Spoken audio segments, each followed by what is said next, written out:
Hello मेरे प्यारे दोस्तों, जैसा कि हमने पिछले एपिसोड में देखा था कि सीनियर हाई किंग जियाओयान और क्विनलिन को लेकर के ताइशू एंशियंट ड्रैगन क्लैन में आ जाते हैं और तभी वो लोग सीधा ही आकर के लैंड करते हैं royal palace Dong long island में। और वहाँ पे जियाओयान की मुलाकात थर्ड एल्डर जूली से होती है, जहाँ पे वो जियाओयान को बताते हैं कि जियान ड्रैगन फिनिक्स ऑरिजिन फ्रूट को रिफाइन करने की कोशिश कर रही थी, मगर वो ऐसा नहीं कर पाई, जिसकी वजह से वो ड्रैगन फिनिक्स क्रिस्टल में कैद हो गई है और वो इस समय कोमा में है। और तभी थर्ड एल्डर जूली जियाओयान को बताते हैं कि हमारा ताइशू एंशिएंट ड्रैगन क्लैन अब 4 भागों में बढ़ चुका है। और तभी हमें ताइशू एंशिएंट ड्रैगन क्लैन के 3 लॉर्ड्स को दिखाया जाता है, जो कि आपस में प्लानिंग कर लेते हैं रॉयल पैलेस डोंगलोंग आइलैंड के ऊपर अटैक करने के लिए। और रॉयल ब्लड जियान को ख़त्म करने की उन लोगों ने पूरी साजिश रच ली थी। मेरे प्यारे दोस्तों, इस एपिसोड को स्टार्ट करने से पहले मैं अपने व्यूवर्स और जिन प्यारे भाइयों ने मेरी पिछली वीडियो पे कमेंट किया है, मैं उन सबको तहे दिल से धन्यवाद कहना चाहता हूं। साथ में मेरे नए व्यूवर्स, आप भी इसी तरीके से कमेंट कर सकते हैं। मैं आपके कमेंट का स्क्रीनशॉट लेके अपनी नेक्स्ट वीडियो में उसे शो ज़रूर करूंगा। इस वीडियो का लाइक एम 5000 है, तो प्लीज़ इसे कंप्लीट कर दीजिएगा। और मेरे प्यारे से दिल भाई, बहुत बहुत धन्यवाद कि आपने मुझे सुपर थैंक्स दिया है। ऐसे ही हमें सपोर्ट करते रहें और प्लीज़ कमेंट बॉक्स में अपना नाम तो बता दें कि मैं आपको अपनी नेक्स्ट वीडियो में आपके नाम के साथ आपको धन्यवाद कह सकूं। अब बिना देर किए मेरे प्यारे दोस्तों, इस एपिसोड को स्टार्ट करते हैं। इस एपिसोड की स्टार्टिंग में हमें जियाओयान और थर्ड एल्डर जूली को दिखाया जाता है, जहां पे जियाओयान थर्ड एल्डर जूली से कहता है कि आपका बहुत बहुत धन्यवाद कि आपने क्विनलिन को एंशिएंट ड्रैगन टॉम में भेज दिया है और वो वहाँ पे अपनी कल्टीवेशन करके अपनी पावर को अपग्रेड कर सकती है। तभी थर्ड एल्डर जियाओयान की बात को सुनकर के कहते हैं कि वो ग्रीन स्केल गर्ल अगर ड्रैगन एनर्जी को कंज्यूम कर लेती है और एंशिएंट ड्रैगन टॉम की पावर को बहुत अच्छे से इस्तेमाल कर लेती है, तो यूं समझ लो जियाओयान कि वो एंशिएंट 9 हेड स्नेक को बहुत ही आराम से उसकी सोल को रिफाइन करके उसे सप्रेस कर सकती है और वो बहुत ही ज़्यादा पावरफुल आने वाले वक्त में हो जाएगी। जियाओयान पॉसिबिलिटी ये भी है कि अगर क्विनलिन ड्रैगन एनर्जी को बहुत ही अच्छी तरीके से रिफाइन कर लेती है, तो हो सकता है 9 हेड एंशिएंट स्नेक ट्रांसफॉर्म हो जाए 9 हेड ड्रैगन में। अगर ऐसा हो जाता है तो तुम्हारी टीम बहुत ही ज़्यादा स्ट्रांग हो जाएगी और जब जियान वापस आएगी तो यकीन मानो उससे ज़्यादा खुश तो यहाँ पे कोई भी नहीं होगा। थर्ड एल्डर जूली की बात को सुनकर के जियाओयान बहुत ही ज़्यादा खुश होता है, क्योंकि क्विनलिन अब शायद अपना ब्रेक थ्रू कर लेगी। वहीं पे जियाओयान थर्ड एल्डर जूली को धन्यवाद कह ही रहा होता है, मगर तभी वहाँ पे आयरन स्वॉर्ड लॉर्ड की एंट्री होती है, जो कि आते के साथ जियाओयान से कहते हैं कि लिटिल फ्रेंड, क्या मैं तुम्हें याद हूँ? तभी जियाओयान पलटता है और अपने सामने सीनियर आयरन स्वॉर्ड लॉर्ड को देख करके दंग हो जाता है। उसे यकीन नहीं हो रहा होता है कि उसके सामने आयरन स्वॉर्ड लॉर्ड खड़े हुए हैं। तभी जियाओयान कहता है कि आखिर ये कैसे पॉसिबल हो सकता है, क्योंकि लिए मैंने अपने दोस्तों से सुना था कि आपने खुद को सेक्रीफाइस कर दिया था सेल्फ डिस्ट्रक्शन टेक्निक को परफॉर्म करके, और आपकी ही वजह से आज हम लोग यहाँ पे जिंदा हैं और हॉल ऑफ सोल के कल्टीवेटर से बच पाए थे। ये कहने के साथ जियाओयान लगातार आयरन स्वॉर्ड लॉर्ड को देख रहा होता है। तभी आयरन स्वॉर्ड लॉर्ड कहते हैं कि ये सब पॉसिबल हो पाया है सीनियर एल्डर जूली की वजह से, क्योंकि जब मैं सेल्फ डिस्ट्रक्शन टेक्निक को परफॉर्म कर रहा था और खुद को डिस्ट्रॉय करने वाला था, तभी थर्ड एल्डर जूली वहाँ पे वक्त पे आते ही मुझे बचा लिए थे और यही थे जिन्होंने सबसे ज़्यादा टाइम तुम लोगों को दिया था। अगर ये ना होते तो मैं यकीनन सेल्फ डिस्ट्रक्शन टेक्निक को परफॉर्म करने के बावजूद उन लोगों को रोक नहीं पाता और तुम लोग बच नहीं पाते। ये सुनकर के जियाओयान एकदम शॉक्ड होता है और कहता है कि इसका मतलब थर्ड एल्डर जूली, जब हम लोग टीचर को सोल पैलेस के अंदर बचाने के लिए गए थे तो थर्ड एल्डर जूली ने सीक्रेटली हमारी मदद की थी। ये जान करके जियाओयान काफ़ी ज़्यादा हैरान हो जाता है, क्योंकि उसने ये तो सोचा ही नहीं था कि इतना ज़्यादा ट्विस्ट टर्न आ सकता है।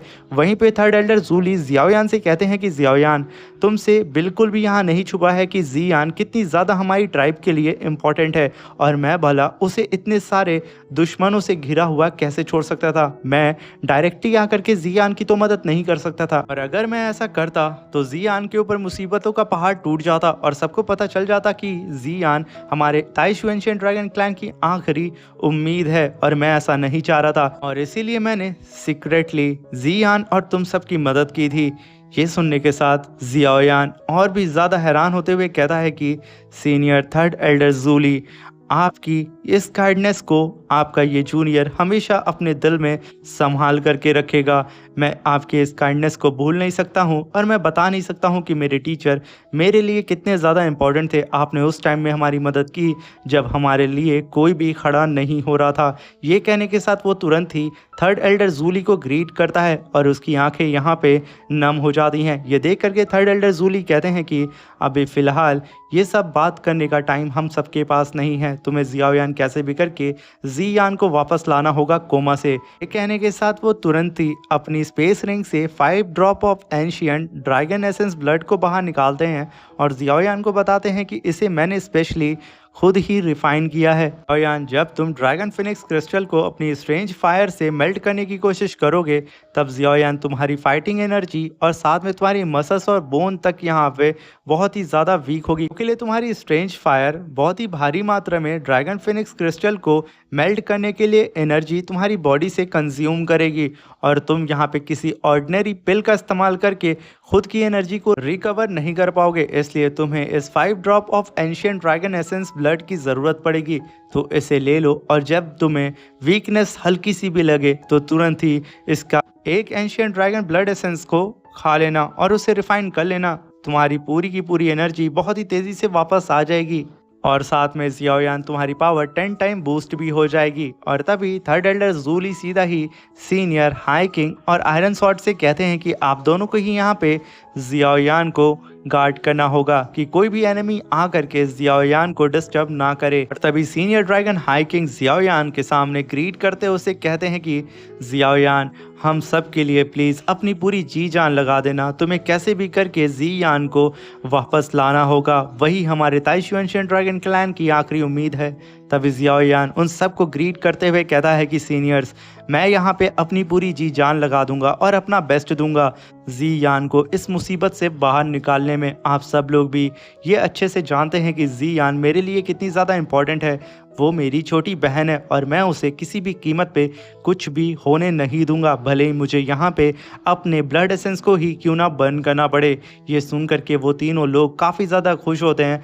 वहीं पे जियाओयान कहता है कि अब मुझे जल्द से जल्द जा करके जियान को ड्रैगन फिनिक्स क्रिस्टल लेयर से आज़ाद करने के लिए अपनी स्ट्रेंज फायर का इस्तेमाल करके उसे मेल्ट करना स्टार्ट कर देना चाहिए क्योंकि हमारे पास समय कम है। तभी सीन शिफ्ट होता है और जियाओयान अपनी 3000 हेवनली फायर को बाहर निकालता है और साथ में उसमें अपनी 3 स्ट्रेंज फायर को भी मर्ज कर देता है, यानी कि एक साथ 4 स्ट्रेंज फायर मिल करके जियान के ड्रैगन फिनिक्स क्रिस्टल को मेल्ट करने में लग जाते हैं। जहाँ पे जियाओयान कहता है कि मैं जानता हूँ कि मेरी स्ट्रेंज फायर बहुत ही ज़्यादा पावरफुल है और ऐसी 4 हेवनली फायर को मर्ज करके ही मैंने स्ट्रेंज फायर का निर्माण किया है और ये स्ट्रेंज फायर के सामने किसी भी तरीके का कोई पावरफुल स्टोन क्रिस्टल क्यों ना आ जाए, भले ही ये ड्रैगन फिनिक्स क्रिस्टल लेयर ही क्यों ना हो, मैं इन सब को यहाँ पे मेल्ट करके रहूँगा और जियान को कोमा से बाहर निकाल करके रहूँगा। ये कहने के साथ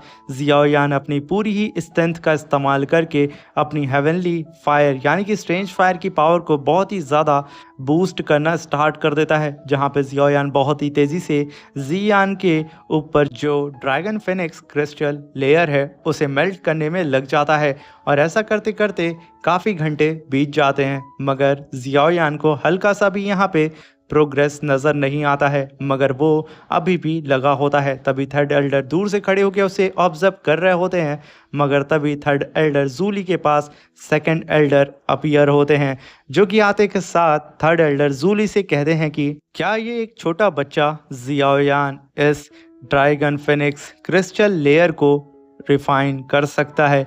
क्या ये अपनी स्ट्रेंज फायर से इसे मेल्ट कर सकता है?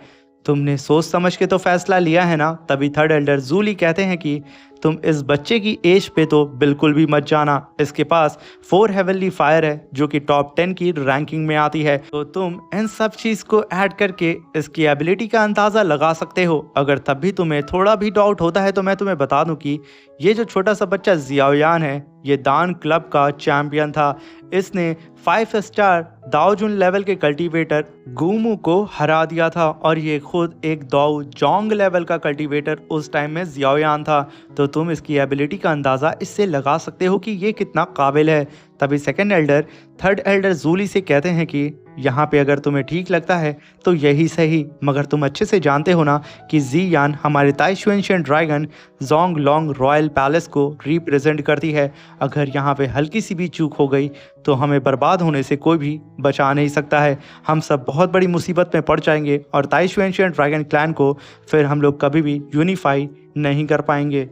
थर्ड एल्डर जूली कहते हैं कि सेकंड एल्डर मैं समझ सकता हूँ कि तुम यहाँ पे जियाओयान के ऊपर ट्रस्ट नहीं कर रहे हो, मगर मैं तुम्हें बता दूं कि जी यान जब कोमा में जा रही थी तो उसने हम सब से यही कहा था कि अगर उसकी यहाँ पे कोई मदद कर सकता है तो वो सिर्फ जियाओयान है, एक लौता इंसान जो कि उसे हार्म नहीं कर सकता है। तो तुम ही बताओ हम यहाँ पे क्या करते। हमसे ज़्यादा जी यान को भरोसा था कि उसका भाई उसे कुछ भी होने नहीं देगा, और ये बात सच भी है। तभी सेकेंड एल्डर कहते हैं कि मैंने अभी हाल ही में सुना है अपने स्पाई से कि ताइशुएंशियन ड्रैगन क्लैन के 3 आइलैंड मास्टर ने एक मीटिंग बैठाई थी और वो सब शायद हमारे दाओ लोंग आइलैंड के ऊपर कभी भी अटैक करके हमारे रॉयल ब्लड यान को ख़त्म करने की कोशिश ज़रूर करेंगे। और हम दोनों ही जानते हैं कि हम लोगों के पास किसी भी तरीके का एडवांटेज नहीं है जो कि हम उन तीनों ही आइलैंड मास्टर से फाइट कर सकें या फिर उनकी आर्मी से।